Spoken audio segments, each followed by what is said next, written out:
Okay, I would like to share something with you that will give you kind of the beginning of the Old Testament word that we will be dealing with. And right now I'm looking at the Theological Lexicon of the Old Testament, Ernest Jenny and Klaus Westermann, under the Hebrew word Sheol, which often is translated in a diversity of ways. But the reason why I would like to read this article to you is to show you how it could be a little bit confusing. And then once we kind of wrap our minds around this word, there is one Greek word that will be kind of used as the Hebrew equivalent, because we know that from transitioning from the Hebrew text to the Greek translation of the Hebrew text, the Septuagint, into the New Testament, we can follow the development and the use of the word. But initially, hold your brain, because remember, sometimes I've said to you, Hebrew is a language that when you start getting into definitions, you can just, it can cause pain to the brain, okay?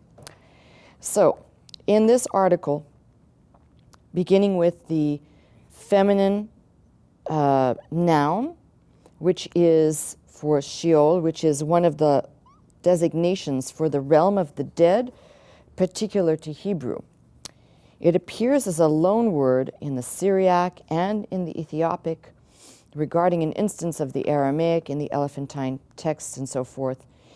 There's going to be a lot of information that, as I'm reading it, I'll stop and I'll skip over, because I don't want to get into the kind of very taxing stuff. But this header right now has, let me see, four, that's it, there's 4 subcategories. So the first one is it says the older attempts at derivation proceed from silk or silk, sil, to ask, to require, place of inquiry, the craving, in reference to Proverbs 30:16 and other references. Another Hebrew etymology rests on the assumption of a second root belonging to this word, which is being translated as to hollow out. Remember, I said this is going to be very confusing, because we have it translated in our Bibles as either the grave. I'm not sure in the Old Testament. We'll have to see if it appears that way, but definitely the grave, the place of the dead, things of that nature. This word is going to be used, but you got to hear how it's not even ambiguous. It's all over the map. The second subheader says the Akkadian etymologies have also been attempted on this and the previous attempt. It's referencing back to another scholar regarding the frequently appearing ghost word su'al alu, an attempt to derive Sheol from Su'a Aru or Su'a Ara, the name of Tammuz's dwelling in the underworld, mentioned by Albright and further developed by another scholar named Baumgartner, at least deserves serious consideration. The third heading, which doesn't have any elaboration on it, it's a French article which I'd have to translate for you. And number 4, the most highly regarded explanation, was suggested by an individual, a scholar named Kohler. He derives Sheol from se'e or siye, to be desolate or to be devastated. The final lamed or L would not be a root consonant then, but a morpheme, as in the Hebrew word Carmel, which is orchard rather. So it's kind of, what's interesting is if you just take 2 or 3 of the sections here, one scholar particularly is saying that this word that we're using for grave, buried, underground, and so forth is related to another word that is spelt slightly differently, which carries a different meaning. His interpretation is to be desolate or to be devastated. The first one, this scholar believes that this word may be a derivation from an older word to ask, to inquire, the place of inquiry. Now think of this in context of, from the Hebrew frame of reference, Sheol is used to talk about the place where both unrighteous and righteous go. So it's important to kind of stop for a second and realize this word will be all over the map in its meanings. So one word, unlike, for example, in the English, as we've come to know, heaven and hell, here you've got one word, and it doesn't matter what the individuals have done or not done, they're all going to that one location. That's the Old Testament understanding of this word. Now, if, according to this, it says, if one accepts Kohler's etymology that Sheol would belong to a richly developed family of words, this other semantic range of words is not entirely clear. However, one of these scholars accepts a second root defining the word as to regard, and they're taking this out of a word that's found in Genesis 24:21, and thinks it's necessary because of remaining lexical evidence to distinguish between two meanings of sia, to make noise, and to be desolate. So now, if you're listening to me right now, you're probably going, oh man, what the hell did she just say? I'm just reading from a dictionary right now, okay? So you can imagine when you actually get into trying to sort it out, it's even more confusing. All right.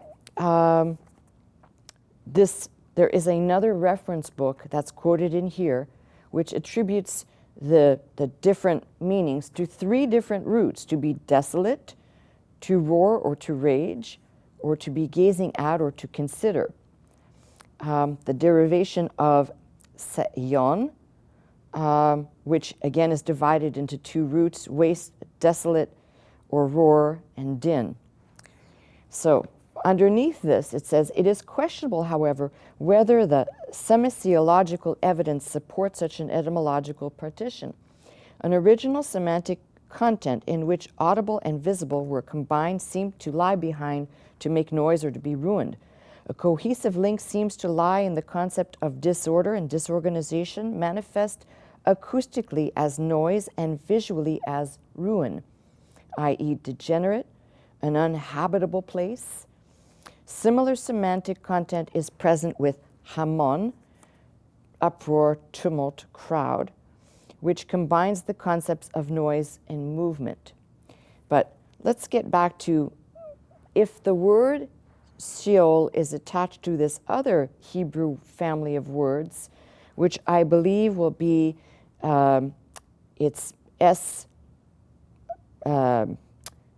sin, ayin, and I'm not quite sure because it's written phonetically, so I'm not quite sure what the spelling is supposed to be here. But these words would include ruin, roar, destruction, probably also disaster or storm. And they list the scriptural references if I wanted to kind of take you through each one, but I think that'd be a little bit taxing right now. The word proper, Sheol, occurs 66 times in the Old Testament. The word belongs primarily to poetic language. Half of the instances occur in Psalms, Job, and Proverbs. Other terms of the word family are rather weakly attested to. For example, the verb form of that word, sin, ayin, and I think it might be a chet, occurs 6 times, se'yon, 18 times, and so forth. So it's trickling down less and less of the occurrence.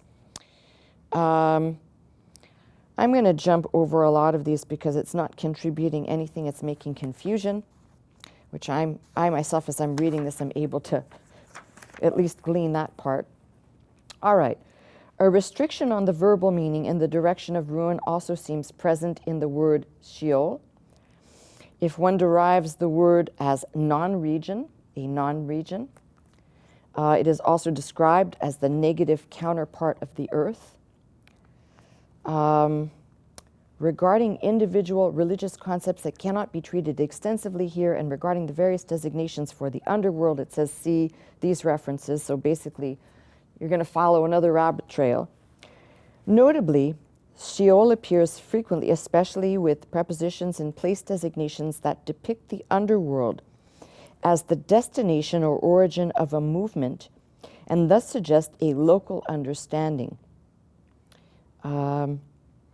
Among these phrases, where Sheol always appears as the governed noun, few could indeed suggest the notion of a living being in the jaws of Sheol, like in the grip of the grave or of death, or the image of the eagerly waiting or insatiable, or more often, however, the local character of this word is underscored and put this way: ways, depth, gates, the gates of Sheol, the depths of Sheol, and so forth, used that way. Sheol, the underworld, and Shemayim, heaven, could be juxtaposed in order to indicate the lowest in the highest regions of the cosmos. As among the Babylonians, traces of a concept of the realm of the dead as a prison also occur in the Old Testament, in discussions of the entangling bands of Sheol, or the ransom, or of ransom from the power of Sheol. Then they offer some other words. We've seen this word before, Abaddon, which is destruction or realm of the dead, which appears in Job, Proverbs, and Psalms, which is attested only 6 times, in which, like Sheol, suggests spatial concepts, appears as a synonym for Sheol, and elsewhere, various other expressions parallel Sheol, although one cannot speak of proper, firmly established designations for the underworld. Yikes. All right. Instead, they also involve incidental epithets such as the word keber, which I mentioned yesterday, which is being translated grave, shahat, which is pit, boor, which is pit or cistern, mawet, which is death, or mot, which is death. So you kind of get an idea that this word, based on this article, which sounds like a lot of gobbledygook, but you can get the idea that the word can either be attached to express or convey an idea that could convey the underworld. It could convey the depths of something, could also convey death, the grave, pit, but its related words, ruin, destruction, desolate, if these words are related, which we'll go to another article and we'll look up and see if they say anything about that word. But the important thing, and this is the important thing, remember I've always said Hebrew is a very vague and ambiguous language. So now take the language being vague and ambiguous and now bring it into a subject that is vague and ambiguous. And what you have? A blank stare, right? So the thing we need to understand first, if we're really, this is the way I like to do things. If you follow me for any amount of time, what I did yesterday is a little uncharacteristic because I tend to establish the meaning of the word from the Old Testament, move through into the Septuagint, then move into our New Testament. That tends to be my pattern. I wanted to kind of have a launching pad, so I used my text out of Luke yesterday, but the real relevance is finding out what the Old Testament saints believed about death, dying, and the grave, and heaven or hell. And the reason why we need to understand that is a multiplicity of things. First, as I said yesterday, get 12 people who are even practicing Jews together. They will not all answer the same about heaven or hell or about this place of the underworld. No one really, I think, even amongst their own, it's still kind of cloudy and not really certain. Now, unfortunately, they didn't have what we have because of their rejection of Christ. We can clearly say that Christ said many things that make it, there are so many things that have been said. For example, the words cast into outer darkness. And that really, we read by these things very quickly.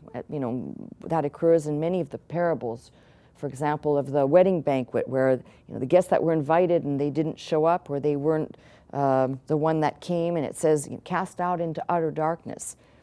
And this has to be, I'm now referencing something in the New Testament, but this has to be understood in light of God as being, God is light, God is the source of light, God illuminates, cast out into utter darkness, which gives you the gleaning of being outside of the light, being away from the light, but understanding the light will still exist, the individual being in darkness, and perhaps being in darkness, still being able to see from afar, like the text suggested of Lazarus and the rich man, that it is indeed possible to be able to see.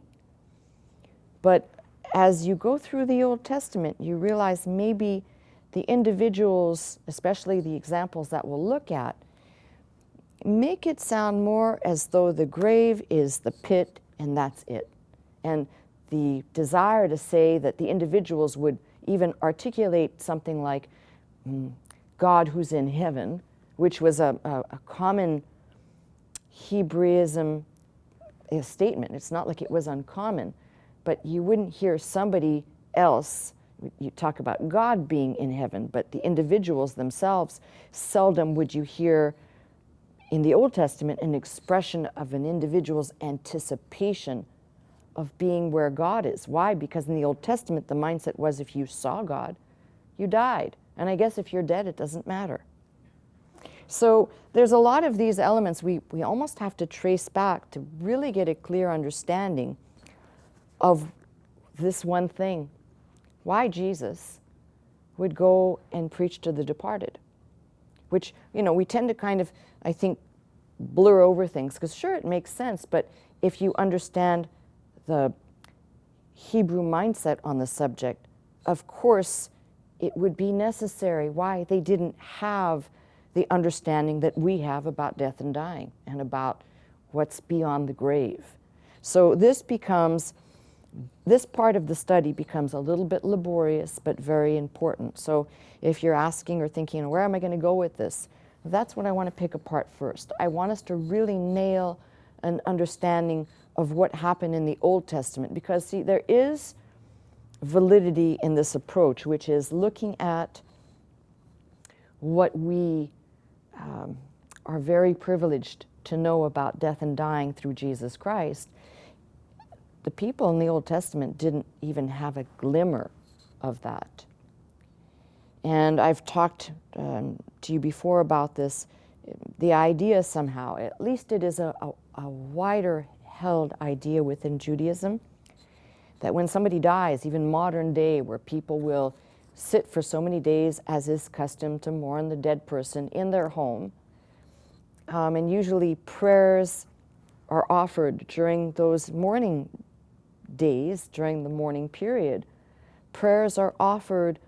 It's very strange. I mean, I find it very strange because it almost sounds a little bit like Catholicism in this way. I can connect dots where most people would say, where do you see that?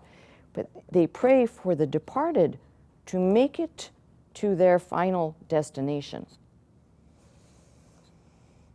So, again, there's another good book that I'm going to see if I can't get permission to read to you out of, and it's by a Jewish author on the subject, but it is brilliant from the perspective of how they understand this very ambiguous and vague subject matter, which that's why I said to you, we're so blessed to be able to have the information we have in the New Testament when people talk about, well, we have so much more. In fact, I think Jesus, if I counted right, there is at least 13%, could be, my math might be off by 1%, so don't be legalist with me. But I think I counted it to be something like 13% of what Jesus says is referring to hell. That's a major portion of his sayings. So that's why I said it becomes extremely important to really to take a look at what, when somebody talks a lot about something, pay attention. And usually, of course, when it's coming from the mouth of Jesus, you really want to pay attention. They say that usually when individuals speak on a certain subject. I'm not talking about pastors, although it could be through pastors, but usually when people tend to talk a lot about things that they are concerned about or that they themselves fear and express in a diversity of ways by simply talking about it often. Obviously, Jesus doesn't fit in that camp because Jesus wasn't scared of anything. And he wasn't dreading any of this, although he did say, Father, if it be possible, let this cup pass from me. Nevertheless, not my will, but thine. So let's not put Jesus in the camp of how we might approach this subject. But it is important to look at this from every different dimension that we can. We'll look at the Psalms. There are statements in the Psalms that have to be more prophetic than in the body of the psalm as they appear, not poetic.